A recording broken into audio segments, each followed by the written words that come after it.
Hello guys, this is my YouTube channel. Welcome to my YouTube channel Sai Fitness Talks. And this is my first video. So నేను fitness content గురించి చెప్తున్నాను. So మనకి majority of people fitness ఫీల్డ్కి రావడానికి 3 reasons ఉంటాయి. First one వచ్చేసి weight loss కోసం, second one weight gain కోసం, థర్డ్ వన్ వచ్చేసి ఫ్యాట్ని కరిగించి మజిల్ పెంచడం కోసం. So main 3 types of reasons కోసం పీపుల్ ఫిట్నెస్లోకి దిగుతారు. సో ఈరోజు నా 3 టైప్స్ ఆఫ్ రీజన్స్కి చేంజెస్ ఎట్లా వస్తాయో చెప్తాను. సో ఫస్ట్ వన్ వచ్చేసి వెయిట్ లాస్. అసలు వెయిట్ లాస్ ఈజీ అయినా?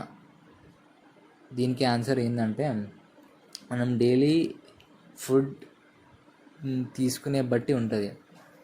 మనం ఎక్కువ క్యాలరీస్ తీసుకుంటే కంపల్సరీ వెయిట్ పెరుగుతాం, తక్కువ క్యాలరీస్ తీసుకుంటే తగ్గుతాం. సో మనం దీనికి పర్ఫెక్ట్ సొల్యూషన్ ఏంటంటే, మనం డైలీ మెయింటెనెన్స్ క్యాలరీస్ నుంచి 300 క్యాలరీస్ మైనస్ చేయాలి.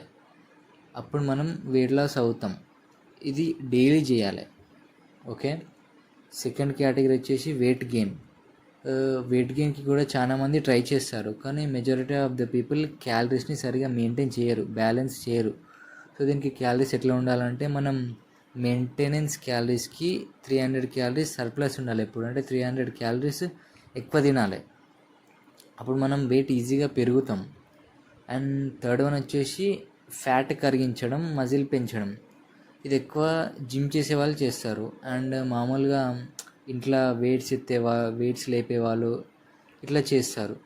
ఎందుకంటే మనం ఎప్పుడైతే వెయిట్స్ లేపుతామో అప్పుడే మనకి మజిల్ అనేది పెరుగుతుంది.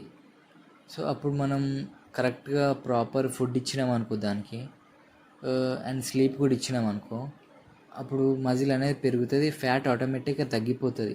ఫ్యాట్ అనేది మనకు ఓవరాల్గా తగ్గిపోతుంది. ఇట్లా స్పాట్ రిడక్షన్ అనేది అసలు ఏం జరగదు. అండ్ మన బాడీకి, మన వెయిట్కి ఎన్ని క్యాలరీస్ అవసరమో ఇవన్నీ డీటెయిల్గా నెక్స్ట్ వీడియోలో చెప్తా. Until then subscribe my channel and please like and share. Thank you for watching this video.